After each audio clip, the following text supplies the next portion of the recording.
Hi everyone, and welcome to today's Drama Hospital recap. As always, don't forget to subscribe so you don't miss any of our videos or recaps. Let's get right to it. So at the hospital, Jocelyn is obviously very emotional and she thanks Nell for saving her life, and she's basically relieved that the kidney didn't come from someone who died, which I think is we all are.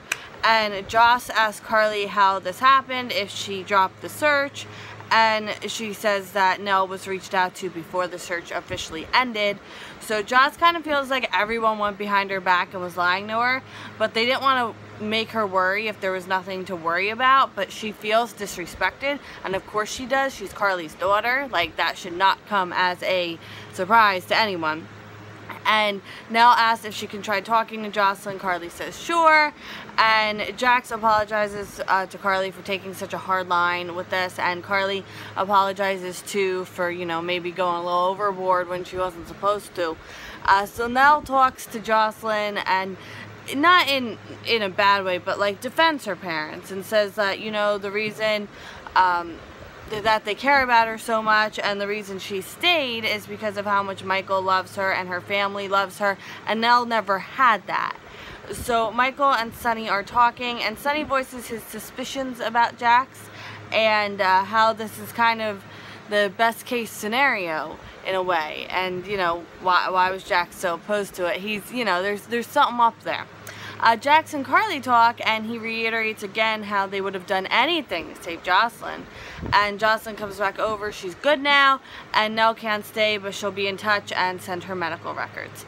Also at the hospital, Morgan is having a session with Dr. Maddox. There's hair in my eye. And he says that there's this guy trying to break he and Kiki up, and, you know, Kiki's mom is too. So Andre can tell something more is bothering Morgan. He's just not saying it. So he says he thought finding an apartment was romantic and spontaneous, and he's afraid he won't be able to tell if he's slipping into a manic episode. And Andre says that, you know, he can't guarantee that Morgan won't have to go back to Friedman. And Morgan's like, no, I can never go back. And I'm like, well, that's not a good sign. So he says that, you know, this is just Morgan trying to figure out how to deal with his illness. He's good, basically, right now. He's good. Everything's fine. At the Metro Court, Tracy invited Paul to lunch or whatever meal it is. I have no idea what time it is. Is it the morning? Is it the afternoon? I don't even know in real life what time it is. So how am I supposed to know what time it is in fake life?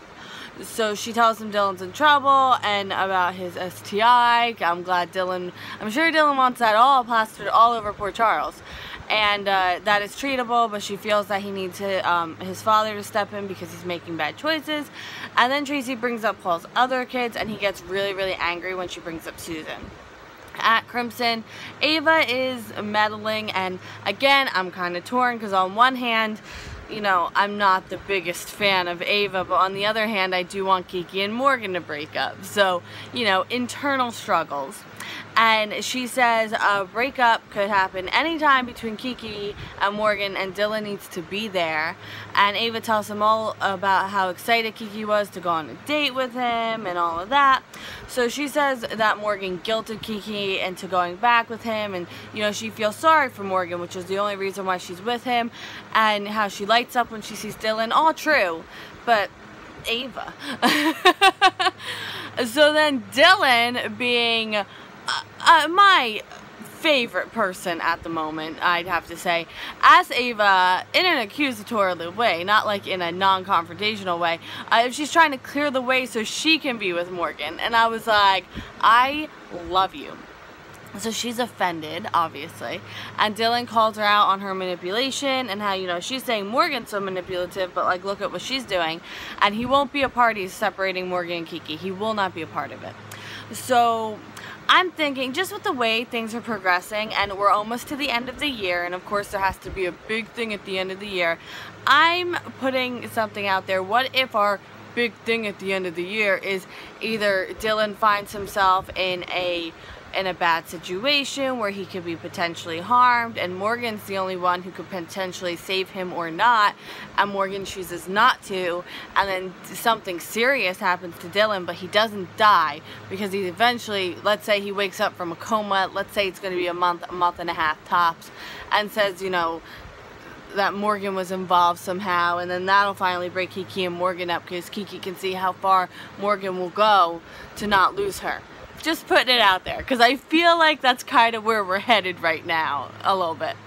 Anyway, back to the recap. Nina wants help finding a baby. And apparently she hit a dead end with the adoption agencies even after she left Franco. And she tells Curtis her past with children. And Nina feels even in a private adoption no birth mother would choose her, and she doesn't blame them.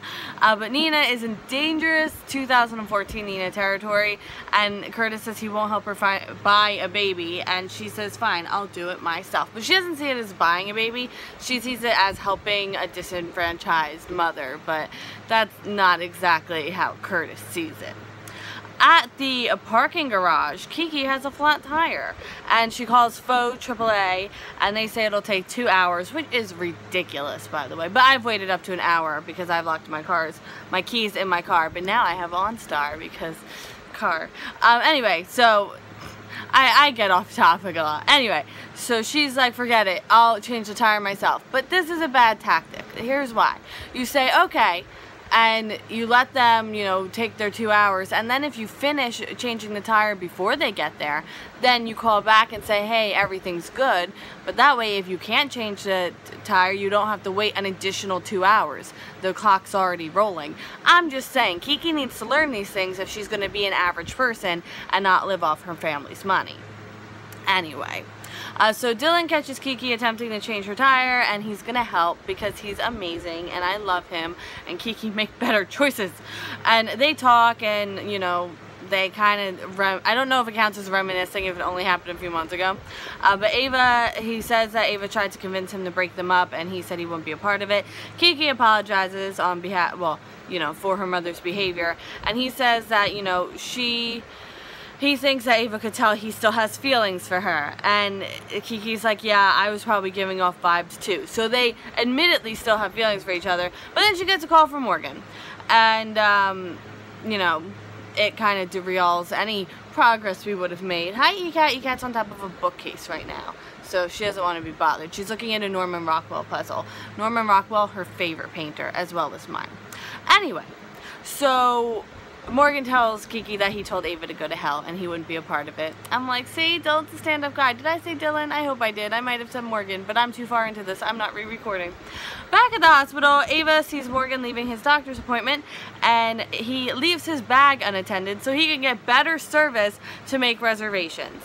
Never leave your bag unattended. Come on, Morgan. If you're gonna live like mortals like the rest of us, you don't leave your bag unattended. You don't have a bodyguard looking over your bag. These people, you need to learn how to be one of us. And plus, if you see an unattended bag in a hospital, you call the police, because see something, say something. Remember that. Is that just for people who live in the tri-state area that visit New York a lot, the see something, say something, or does everyone get that? Because that's, I don't know my international followers, but this is a huge thing here, at least in the New York City area, the see something, say something, because of the stuff that goes on. Anyway, is this like the day of I digress. At the J-Sam penthouse, J-Sam proposes and she says yes, as if there was anything else she would have said. And she says that she never wanted a divorce, but she felt like she had to because he didn't have his memory back, and you know, then he did get his memory back, but it was too late. They were already divorced, and she wanted to get remarried immediately, but she was kind of afraid he wouldn't want to. If you don't make your appearance, then I will get complaints. She's like, it's too hot, mama. It's actually cool in here right now because we have so many fans going, right? Alright, where are we going? So he says he knew as soon as he signed the divorce papers that he was gonna marry her again, and I was like, now you're gonna make me cry. So she wants to plan for the worst case when it comes to this baby, but he won't let her, and then they get a call from the hospital. Here it is. Are you ready? Sam and the baby are negative for malaria. We are officially in the clear right now because we're very early in this pregnancy and there's still a lot that could go wrong, but yay, we're in the clear. And now, end scene. Dun dun dun. Jason wants Sam to promise to stop protecting him, even if something will hurt him, and he'll do the same. They got to go through the stuff together. And he says he knows they screwed up when she was pregnant with Danny. You think? You can watch my videos from back then. I'm the most annoyed human being on the planet because it made me mad because that's not how Jason would act. So I didn't know that why they were making him act like that. It was just so out of character. So yeah, they got that right. It was ridiculous back then. I don't think I almost stopped watching. I literally, it was annoying me that bad. I think I almost stopped watching, but I didn't because I have people to look out for. What is going on here? So Paul is hopeful that Dylan learned his lesson, and Tracy wants to set up for lunch for the three of them if Paul would come, and he says he would.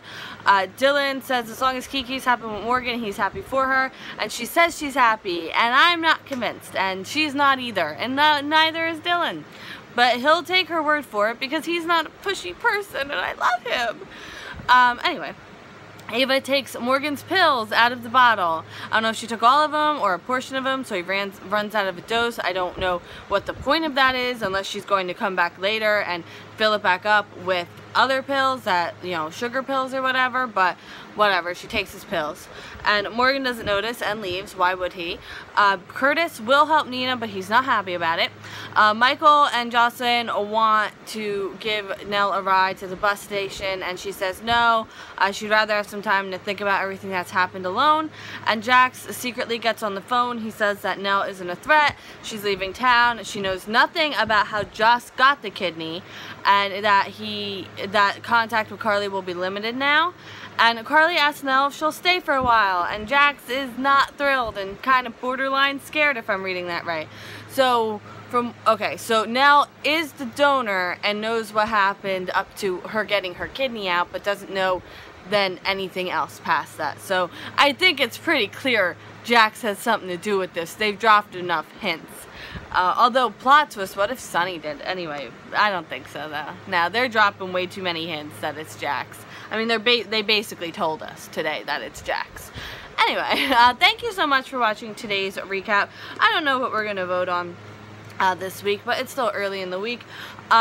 Real fast, so I was in talks with the person who would be potentially taking over for the 6 days that I would not be here, and it's pretty much a set done deal. And that person, in case you haven't figured it out, is my mom, who some of you have commented on. Whenever there's a banter happening, it's with her on her side of the couch. She's gonna have her Mom's Corner General Hospital recap.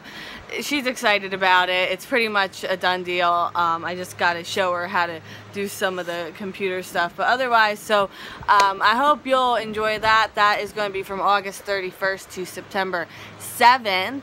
Although, yeah, oh my goodness, it's coming up so fast. And this isn't set in stone yet, but come September, I might have later, the recaps might air a little later than usual because I might have something I'm doing from 4 to 6, but I'll keep you updated on that. Either way, they're gonna go up. It just might be more around the 6:37 range instead of like 5 o'clock. But in any event, thank you so much for watching, and I will see you tomorrow on time for more General Hospital. I hope you have a great day. Bye. Oh, and I'll be on time Thursday too. Okay, I really hope you have a great day. Bye. And happy Olympics!